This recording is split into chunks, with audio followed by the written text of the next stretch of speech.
I'm so annoyed and frustrated that I'm not in this presentation today. I can't believe this was arranged when I'm in the US with investors, although Helena will understand it. So I'm sorry, but I absolutely wanted to make sure that you heard a few words from me at the start of this discussion.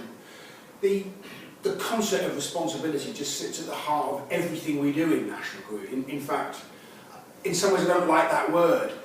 We have a social purpose in life. Without what we do, without providing heat and light, there just isn't a modern society. So the concept just runs through everything that we do. And we execute that and we communicate that through what we call our line of sight that's really clear for 25,000 people about what matters in this company. And it's about innovation, it's absolutely about sustainability that we'll talk a lot about here, how that runs through everything we do, and about engagement and how we listen and communicate much better with our stakeholders. It's a fantastic example of that here in the UK actually, about powering Britain's future.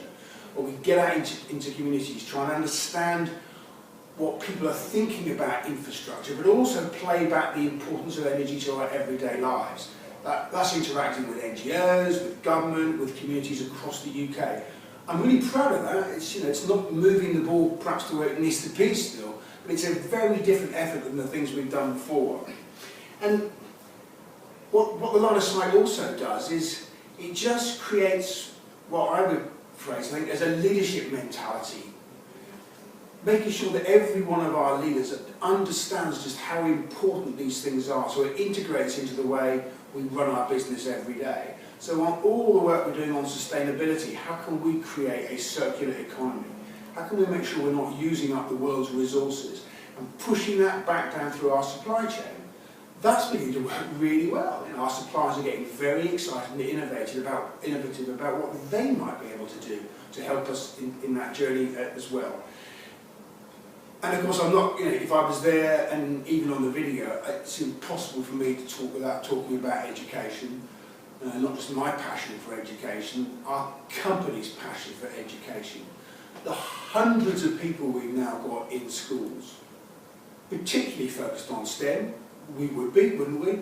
We're massively concerned about the lack of engineers and scientists that are coming through in the UK, despite the fact that we're hiring today. This is about the future, the pipeline for the future. All of the great work we're doing on Careers Lab, really getting into schools, trying to inspire a new generation, the ambassadors around the UK. But it's not just not in the UK either, actually. We do all of that in our US business as well, because the issues are very, very similar in the northeast of the US. That goes right the way through the DNA of National Grid. I think we've made a huge amount of progress this year, actually, but we've sure got an awful lot still to do, without any sense. And when you think about engineers, I'm also thinking about just creativity, actually, not the old concept of engineering, and some of the exciting things that we're now thinking about doing to help the energy situation in the UK. One little tiny example of that would be the interconnectors. And the communications we're doing to try and bring to bear an understanding that if we doubled the amount of interconnection between the UK and Europe, we could save consumers £1 billion a year on their energy bills. But then that is really high, complex, innovative engineering. So we need people coming through here that are thinking very creatively, able to explain this stuff, but boy, there's some tough science and engineering actually required in there as well. So I'm going to stop. I'm going to go on too long otherwise. The key message I want to leave you with, I think, is the concept in National Grid that we do have a social purpose in life. We absolutely do and passionately care about that. But it's not just the what. That in some ways is the what we do. What's very important to this business and increasingly will just drive behaviours in all that we do and all that those that work with us are, is the how we do it. The how we do it is just crucial.